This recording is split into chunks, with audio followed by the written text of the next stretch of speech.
ширкати Формула 55 тасмим гирифтааст ки ҳамасола дар байни ҷавонону наврасон ва кормандони корхонаву ташкилотҳо дар шаҳру ноҳияҳои мамлакат мусобиқаи варзишии футболро доир намояд. Мусобиқаи имрӯза бошад дар шаҳри Турсунзода гузаронида шуд ки дар он варзишгарон аз корхонаву ташкилот ва идораву муассисаҳои шаҳр маҳорати варзишиашонро нишон доданд. Ин бозӣ миёни 4 даста, дастаҳои футболбозони бозори марказӣ, дастаи бонки Эсхата ва дастаҳои Ҳумо ва Баҳор сурат гирифт. Ҳамаи дастаҳо дар майдон хеле хуб ҳунарнамоӣ карданд. Бозии миёни дастаҳои бозори марказӣ ва бонки Эсхата шавқовартар гузашт. Дар қисмати аввали бозӣ ҳарчанд ки футболбозони дастаи бонки Эсхата фаъолтар менамуданд, вале натавонистанд ки тӯбро ба ҳадаф расонанд. Баръакс, голи аввалро футболбозони дастаи бозори марказӣ ба самар расониданд.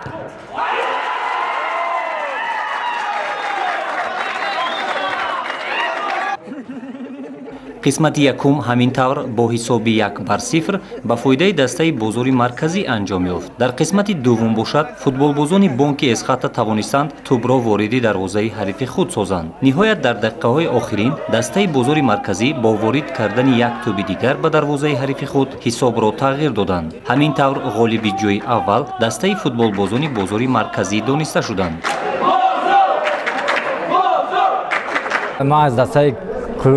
командаи бозор ширкат намуд ҷои аввалро ишғол намудем.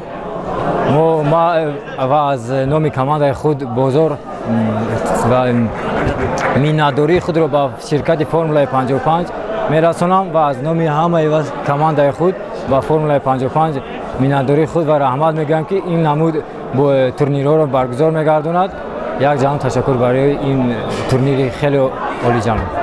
خب من امروز فوتبال از شرکت فرمول 55 برگزار شد. ما بازیگران بانک اسخطه در این چورابینی شهری اشتراک کرده جای دوم سزاوار شدیم. بانک اسخطه هم وقت در چورابینی ورزشی شهر ترسونزاده فعال اشتراک میکند.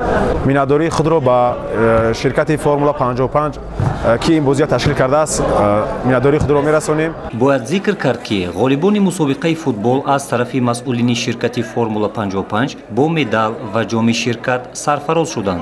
مقصد از برگزار ساختن چنین مسابقه ها ترغیب طرز حیات سالم، عمومی گردانیدن ورزش فوتبال و جلب جوانان و نورسان، اینچنین کارمندان کارخانه و تشکیلات، اداره و مؤسسه ها به این نمودی ورزش می باشد. باید گفت که شرکت فرمول 55 آینده نیز نیت دارد که چنین مسابقه ها را بسیارتر دایر نموده جوانان را به ورزش جلب سازد. البته امروزها برای رشد ساحه ورزش در تاجیکستان تمام شرایط ها مهیا می باشند. با دستگیری اساسگزار صلح و وحدت ملی، پیشوای ملت، پرزیدنت مملکت محترم امامعلی رحمان، سالهای اخیر ورزشگاه‌های زمانوی و کمپلکس‌های ورزشی ساخته شدند که امکانات مشق و تمرین برای جوانان بیشتر گردیده است.